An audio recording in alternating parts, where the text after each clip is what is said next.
అందరికీ నమస్కారం అండి. దీపపు వెలుగుల్లో చాలా అందంగా కనిపించే ఈ ఆలయము ఎక్కడ ఉంది ఏంటి వివరాలలోకి వెళ్ళే ముందుగా మన ఛానల్ని సబ్స్క్రైబ్ చేసి ఈ వీడియోకి లైక్ చేయండి. చూడండి ఎంత బాగుందో, చాలా సెక్యూరిటీతో కూడా ఈ ఆలయం అనేది ఉంది.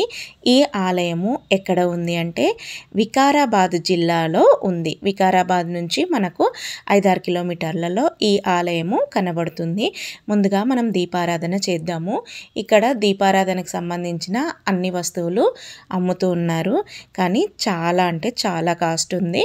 20 రూపాయలు ఉన్నాయి, మినిమం 60 రూపాయలు అంత కాస్ట్లో ఉన్నాయన్నట్టు. తప్పదు కదా, తీసుకొని వెళ్ళిపోదాము. ముందుగా అనుకున్న వాళ్ళు ఇంటి దగ్గర నుంచే తీసుకోండి, మనకి ఎలాంటి ప్రాబ్లం లేకుండా ఉంటుంది. చూడండి ఎంత బాగా అలంకరిస్తున్నారో. నా పక్కకు అలంకరించే వాళ్ళు ఓం ఆకారంలో పెట్టారు. అసలు ఇక్కడి నుంచి కదలాలనిపించట్లేదు, అంత బాగా నామస్మరణలతో దీపాలతో చాలా చాలా బాగుందన్నమాట. ఇక్కడ అమ్మవారు స్వామి లింగ రూపంలో ఉన్నారు. పూలతో మొత్తం అలంకరించేశారు. మనం ఫస్ట్ దీపారాధన చేసుకొని ఇక్కడ దండం పెట్టుకొని గుళ్ళోకి వెళ్ళిపోదాము. ఈ ఆలయము అడవిలో ఉంటుంది. మొత్తం అడవి మార్గం అన్నట్టు, చుట్టూ చెట్లల్లో ఈ ఆలయం అనేది ఉంది.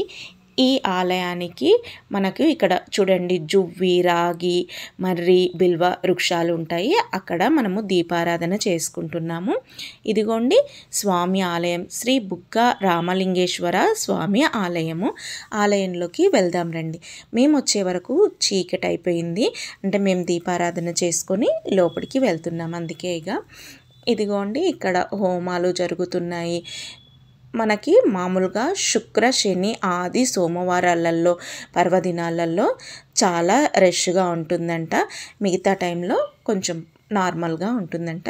నిత్యము భక్తులతో ఈ ఆలయం కిటకిటలాడుతూ ఉంటుంది. ఇక్కడ స్వయం పాక దానము, దీపదానానికి మనము రసీదు కడితే సరిపోతుంది, వాళ్ళే అరేంజ్ చేస్తారన్నట్టు.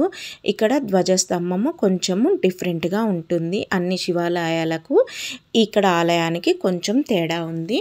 ఇదిగోండి నందీశ్వరం నుంచి మనము లోపలికి వెళ్తే ఆలయం అనేది ఉంటుందన్నమాట. ఆలయానికి ఒక ప్రత్యేకత ఏంటంటే ఇక్కడ స్వయంభులింగము కాదు, ప్రతిష్ట చేసిన లింగము.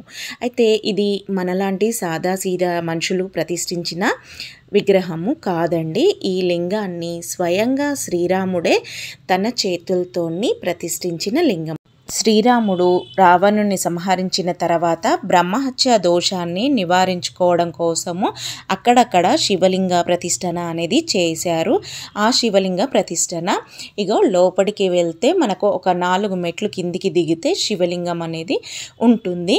ఇటు చూడండి ద్వారాలకి ఇరువైపున, ఒకవైపు విఘ్నేశ్వరుడు, ఒకవైపు మనకు కార్తికేయ స్వామి కనబడతారు. ఆలయం చుట్టూ తిరగడానికి కూడా చాలా స్పేస్ చాలా ఉంది. మనకు ఇక్కడ విగ్రహ మూర్తులుగా కూడా స్వామి అమ్మవార్లు కనబడుతూ ఉంటారు. ఇక్కడ వడిబియ్యం పోయడం కానీ కళ్యాణం చేయడం కానీ ఇక్కడ జరుగుతుందంట. అందుకనే ఇక్కడ విగ్రహమూర్తులను పెట్టారు. లోపలనేమో శివలింగానికి మనం దర్శనం చేసుకోవచ్చు, మన చేతులతో మనము ముట్టుకోవచ్చు కూడా.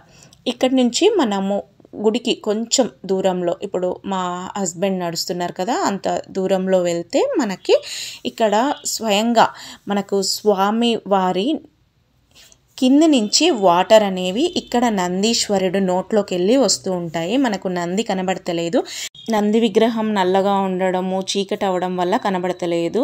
మా హస్బెండ్ నెత్తి మీద నీళ్లు చల్లుకుంటున్నారు చూడండి, అక్కడ నంది విగ్రహము ఉంటుంది. మనకు నంది విగ్రహం దగ్గరికి నీళ్లు ఎలా వచ్చాయంటే శివలింగానికి కింద నుంచి నీళ్లు వస్తూ ఉంటాయంట బుగ్గ రూపంలో. ఆ నీటిని అందరూ తొక్కుతూ ఉంటారనేసి ఇలా కింద నుంచి వాటర్ వచ్చేలాగా కొలంలోకి ఈ ఆలయ కమిటీ వాళ్ళే అరేంజ్ చేశారంట. మేము ఈ కొలంలో దీపాలను అనేది వదిలేసాము. అలాగే ఈ వాటర్ని తాగడం వల్ల పాప పరిహారం అవుతుందని, రోగ నివారణ జరుగుతుందని ఇక్కడ భక్తులు చెప్తున్నారు. ఇక్కడే మూసి పుట్టిందని కూడా చెప్తారు.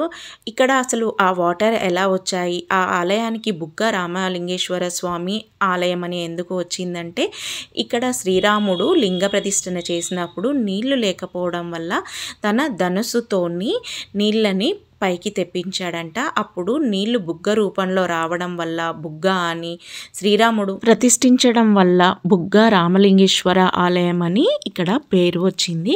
ఈసారి మీరు వికారాబాద్ వైపు వచ్చినప్పుడు ఈ ఆలయాన్ని కంపల్సరిగా దర్శించండి. ఈ వీడియో కనుక నచ్చినట్టయితే లైక్ చేయండి, షేర్ చేయండి, సబ్స్క్రైబ్ చేయండి.